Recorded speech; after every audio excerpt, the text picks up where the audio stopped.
Hello, thank you for listening to A Glimpse of the Kingdom. I am David Pendergrass. We're going to pick back up where I left off last time from Bart Ehrman's article or his interview about afterlife, heaven and hell, and so forth. Now I want to talk about a reference to a reference that Bart talks about specifically. And so first I want to hear what Bart has to say about it. So we're going back to what Bart says in the interview. So he says, existence is entirely bodily, and that was the view that Jesus picked up. My response is, that's false, demonstrably false. Then the interviewer Gross says, are there specific passages in the Hebrew Bible that support the notion of an afterlife? Ehrman said, yeah, no, it's a good question. And people generally point to these passages in the book of Psalms that talk about Sheol. It's a word that gets mistranslated into English. Sometimes Sheol is translated by the word hell, and it is absolutely not what people think of as hell. Sometimes Sheol is talked about by people today as a place that's kind of like the Greek Hades, a place where everybody goes after they die, and they aren't really physical beings down there. They're just kind of like souls, and they exist forever there, and there's nothing to do, and they're all the same. And so Sheol is sometimes portrayed like that. The Bible does talk about this place Sheol, especially in poetry, especially in Psalms, and it's probably not a place that people go to per se. Let me pause there for a second. I'll say, you've already heard me say that's correct, that Sheol is not hell, and it should not be translated hell. The other thing, when he says it's like the Greek Hades, a place where everyone goes after they die, that's false. In the Greek understanding cosmology, the underworld is where people go. Hades was the god of the underworld. And so sometimes, and the Greek speakers talk about the underworld they use the reference Hades, but they're referencing, it's a rhetorical device for the referencing the underworld by mentioning the god. So, literally speaking, Hades is not a place. Hades is a person, a Greek god. The place is called the underworld. So anyway, let me go on. And then Bart says this. If you actually look at what the Psalms say about Sheol, they always equate it to the grave or to the pit. My response already is, maybe, but that's the Psalms. Anyway, they don't always, but anyway, okay. And he says, and so it appears that the ancient Israelites simply thought that when you died, your body got buried someplace. It got put in a grave, or it got put in a pit, and that's what they call Sheol, is the place that your remains are. But it's not a place where you continue to exist afterwards. Let me pause there and say, that's not true. I mean, that's, again, if we want to, we can look up all the references to Sheol. It is true that oftentimes, or very oftentimes, Sheol is equated with that. But it's not true that it's every single time. And again, we can have examples, but... And then he says, just about the only place in the Hebrew Bible where you get an instance of somebody who has died who seems still to be alive afterwards is in this very strange and interesting passage in the book of 1 Samuel where the king Saul is desperate for some advice from somebody who knows, and so he calls. He has a necromancer, a woman, this woman of Endor, who calls up his former advisor Samuel from the grave.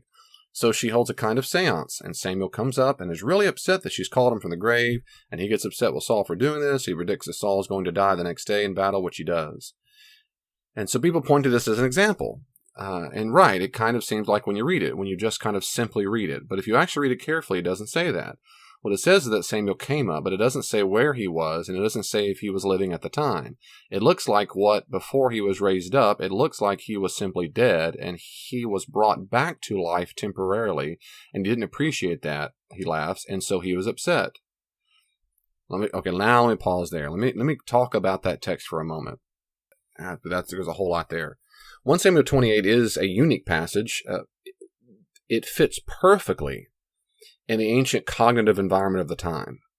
So nothing that's said here is bizarre or unique of how ancient people thought about where the dead go. Nor is it unique or odd to talk about people who had the authority to contact dead ones. Because they had those. In fact, I did a podcast a long time ago. Someone sent me a question. It was a good question about why can't we consult fortune tellers and so forth. And I really liked that podcast. And that was the one podcast in my whole life that had messed up. When I saved it, it messed up, and I got the whole thing didn't work. And so I never re-recorded it. I've thought about it a lot, but I will allude to some of that now. In context, this is in 1 Samuel chapter 28. When the Philistines gathered their troops, this is verse 1, they wanted to go to war to fight Israel. Achish said to David, you should fully understand that you and your men must go with me into the battle.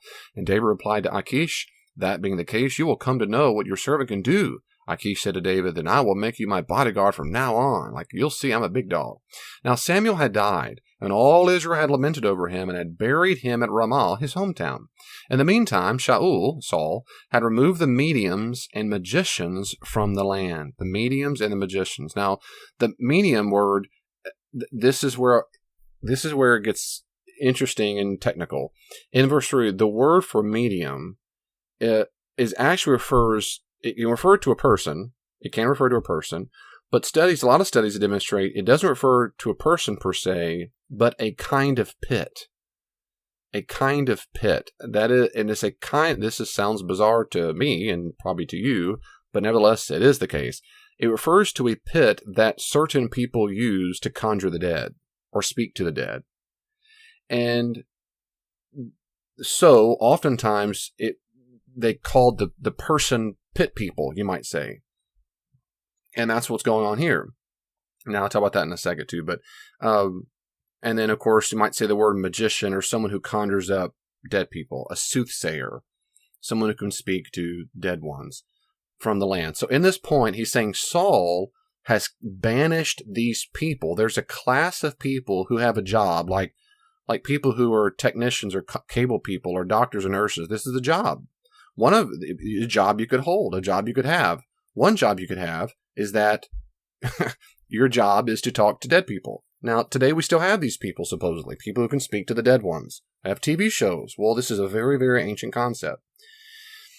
From the literature, particularly of other literature, and the Hebrew Bible, the Old Testament, doesn't tell us exactly how it works. But when you read other ancient literature about this same kind of thing, a particular picture arises.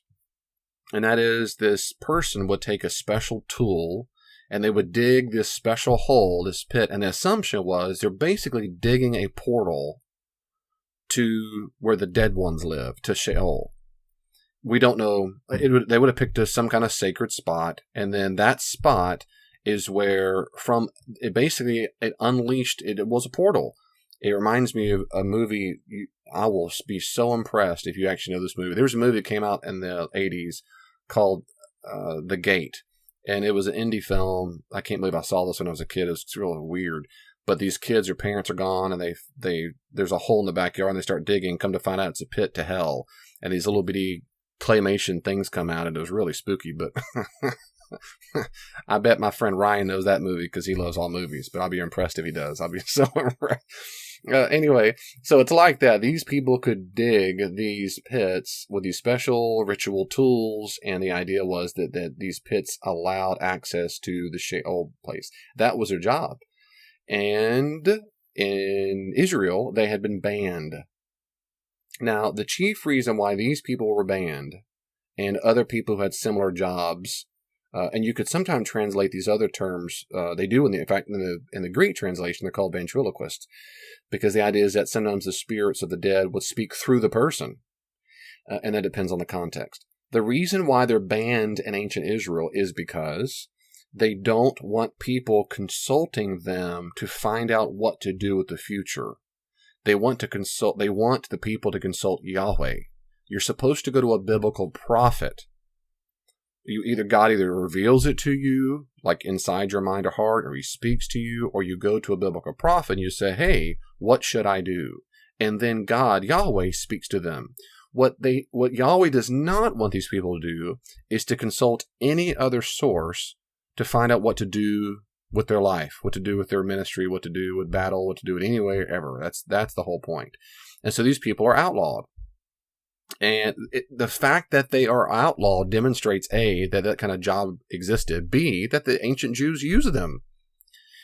And they still exist, but they're outlawed. They're on the DL, like prohibition, as it were, because people still drank, but it was outlawed.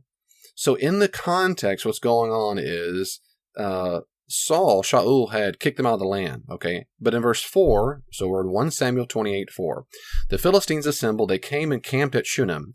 Shaul mustered all Israel and camped at Gilboa. When Shaul saw the camp of the Philistines, he was absolutely terrified. So Shaul inquired of Yahweh, but Yahweh did not answer him, not by dreams, not by Urim, nor by the prophets. And that's what I just alluded to a second ago. So God didn't speak to him in a dream, and that was standard place in the ancient world. As far as we can tell, almost everybody believed that gods could speak to you in dreams. Dreams were the liminal realm. Liminal. If you don't know that word liminal, Liminal, liminal means it's in between worlds. It's liminal. It's like Leviathan. Chaos creatures are liminal. They're in between worlds. They don't have a real home. And that's why these liminal creatures can cause chaos. And that's spirits, dead people who have died, they can become harassing spirits, ghosts, because they have improper burial, and they were liminal. And the idea is that dreams, that you could have access to this liminal world through your dreams. And that's why the gods could speak to you then. And the ancient people, they're all agreed, basically, and Hebrews are no different. Jews thought God could speak to you through that. Or ancient ancestors could speak to you through that. Or angels could speak to you through dreams, because it's the way to have access to that. This is way before Freud and interpretation of dreams. So, I mean, we know that from Joseph. Joseph could interpret dreams. I mean, you could get visions. So he's frustrated. He's inquired of Yahweh. Yahweh says, no, I didn't answer in my dream. He didn't answer by the Urim. Now, the Urim, we don't know exactly what the Urim are. We don't. The Urim seem to be some kind of devices they use to tell the future. You go to Exodus 28:30, and he's talking about what Aaron and his people wear. The breastpiece of judgment you shall put on, the Urim and the Thummim, and they shall be on Aaron's heart when he goes to Yahweh. Aaron this shall bear the judgment of the people. We just don't know. They're kind of jewels, or do they glow? Are they kind of a dice that you throw out? That seems to be the case, like in Ezra 2, verse 63. It says, the governor told them they were not to partake of the most holy food until there should be a priest to consult Urim and Thummim. Man, I just wish we knew what those were. Okay, back to 1 Samuel. So he's frustrated because he's not talking in dreams. The Urim aren't working, nor the prophets. So, verse 7, Shaul instructed his servants, find me a woman who is a medium. Find me a woman who, or literally, you might say in Hebrew, find me a woman who owns a pit, a ritual pit, so that I may go to her and inquire of her. His servants replied to him, there is a woman who is a medium, who owns a pit in Endor. What's interesting to me, because they know exactly where to go. They know exactly where to go to find this outlawed person. Now, that's because they still exist. They're still around. You're not supposed to go talk to them. So he says, okay. So Shaul, he disguised himself and put on other clothing so he doesn't look like a king. And he left, accompanied by 2 of his men. They came to the woman at night. Of course they do. And said, use your ritual pit to conjure up for me the one I tell you. So he comes out, literally says, consulted. Now, the word, I won't keep going about words, but so use your pit, do your thing. But the woman says, look, you are aware of what Shaul, the Saul, has done. He has removed the mediums and magicians from the land. Why are you trapping me so you can put me to death? The point is, you're going to tell on me. You're going to tattletale. And again, one more time, the spirit, I didn't say this part. Earlier I mentioned this different words for the dead ones. In Hebrew, this is a different term.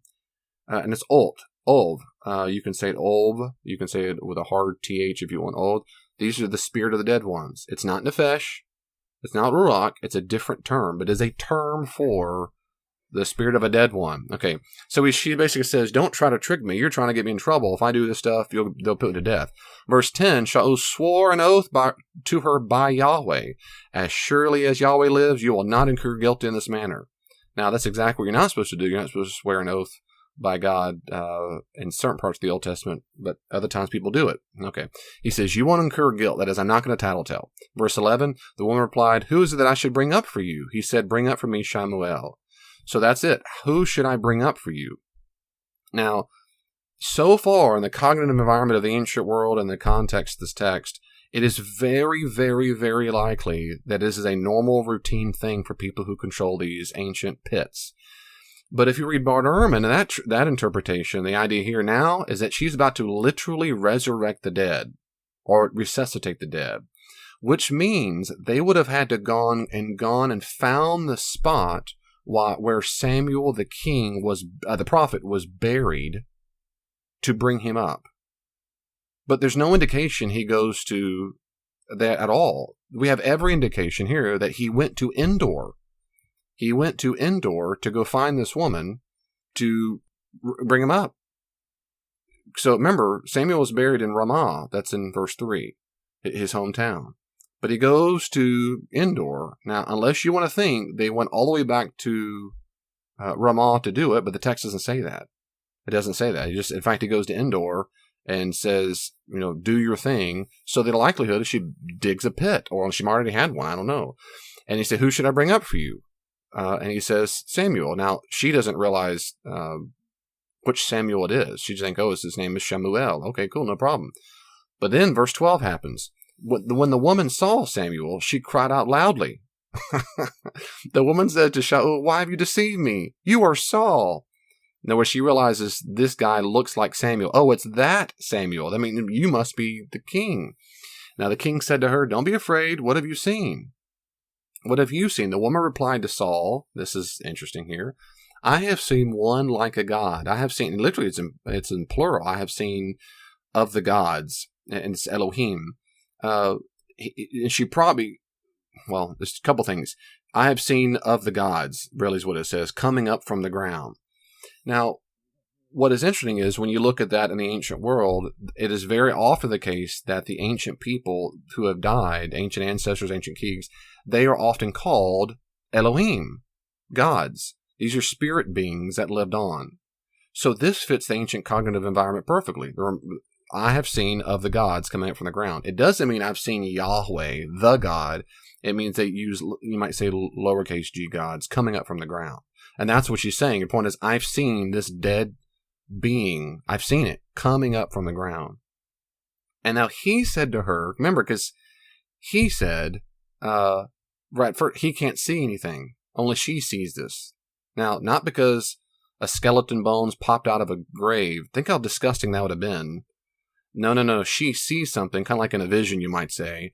And he said to her, what about his appearance? She said, an old man is coming up. He's wrapped in a robe. And of course, it demonstrates what he looks like.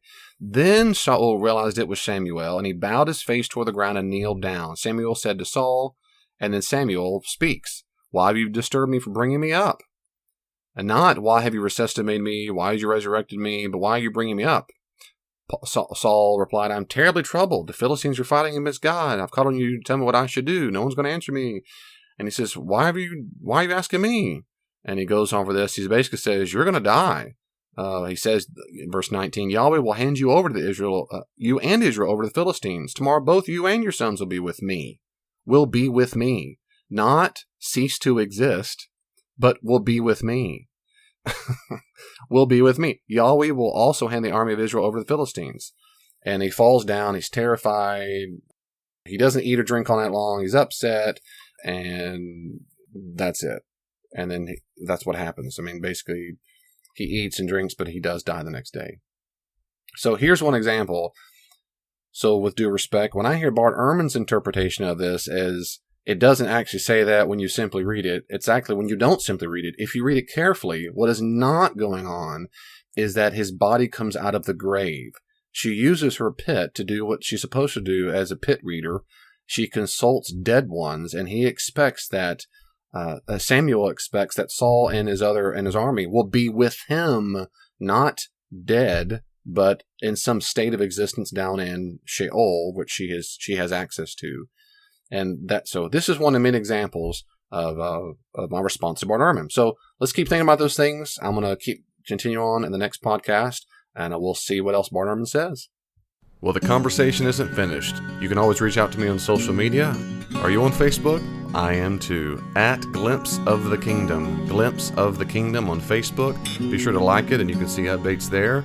Also, if you're on Twitter, check me out at Dr. D. Pendergrass, Dr. D. Pendergrass, or @Glimpse the King, @Glimpse the King, and I try my best to respond to comments and questions on there as quickly as I can. If you want more, there are many more resources on the podcast and my blog. Go to my website, davidpendergrass.com, and you can see a full list of the podcast, and my blog is available for free. Are you active in a church right now? I'd be happy to come out to your church and do all kinds of classes and workshops there. Check out davidpendergrass.com, davidpendergrass.com for more information.